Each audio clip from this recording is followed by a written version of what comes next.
तो उन्नाव में फर्जी वोटरों के मुद्दे पर अब सियासी बयानबाजी तेज हो गई है। जी हां, पूर्वा विधानसभा से बीजेपी विधायक अनिल सिंह ने कांग्रेस नेता राहुल गांधी को खुला चैलेंज देते हुए अपनी ही विधानसभा में 30,000 फर्जी वोटरों का दावा पेश किया है।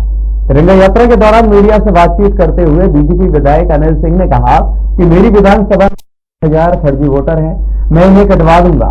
अगर राहुल गांधी में हिम्मत है तो मुझे रोककर दिखाएं। आइए सुनील यहाँ आगे और क्या कुछ कहा, सुनवाते हैं। देखिए, जिनके 2-2 वोट हों, 4-4 वोट हों, उनको शर्म करना चाहिए।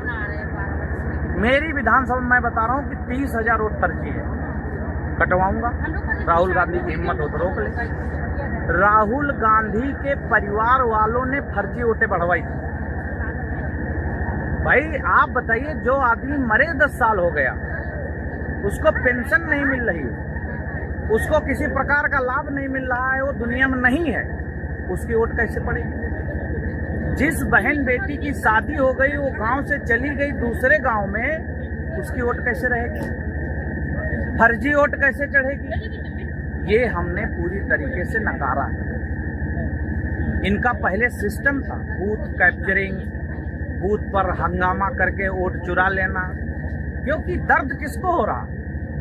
अरे उसमें मेरी भी तो वोट कटेगी, मुझे भी तो भाजपा वाले भी देते होंगे कि खाली राहुल गांधी कटी जा रही। राहुल गांधी किसी प्रकार से उनकी समझ नहीं है।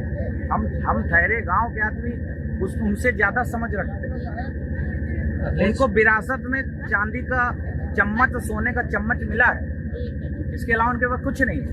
ये भारत देश हमारा ऐसा है जहाँ पे ताकतवर मुख्यमंत्री, हिंदुस्तान का प्रधानमंत्री ताकतवर, उत्तर प्रदेश का मुख्यमंत्री ताकतवर और विधायक आपका सेवक होने के नाते हमने जब से इस क्षेत्र की कमान संभाली है, तब से गरीब, कमजोर, असहाय, इज्जतदार, किसी भी जाति धर्म का हो, उसका सम्मान बढ़ाने का काम किया है। और आज वो सम्मान से कहीं भी जा सकता है और कहीं भी किसी को भी किसी प्रकार से बात कर सकता है।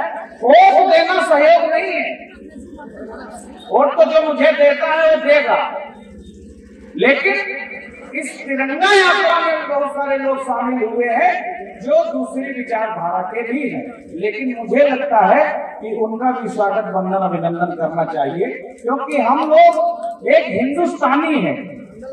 पार्टियां यहाँ आती हैं, जातियां घर में बनती हैं, हम ऊपर से पैदा हुए हैं, भेजे गए भगवान के यहाँ से। तो क्या हम जान कर आए थे कि हम हिंदू बनेंगे कि मुसलमान बनेंगे?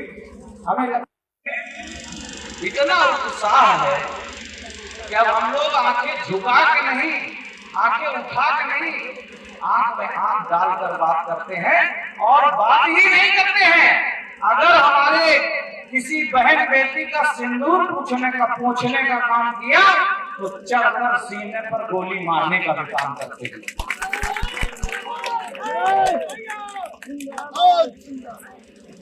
कभी कभी पहले सरकारें थी, 92 में ब्लास्ट हो गया, दिल्ली में ब्लास्ट हो गया, आके यहाँ तक कि लखनऊ में दंगा कर गए, इलाहाबाद में दंगा कर गए, लेकिन कभी कोई कार्रवाई नहीं होती है। अब तो ऐसी है किसी की हिम्मत नहीं जो पूर्वा विधानसभा के अंदर भी किसी प्रकार की हिंदू मुस्लिम को भड़काने का काम करे, वो भी कोई फायदा नहीं है। सब शांति और अमन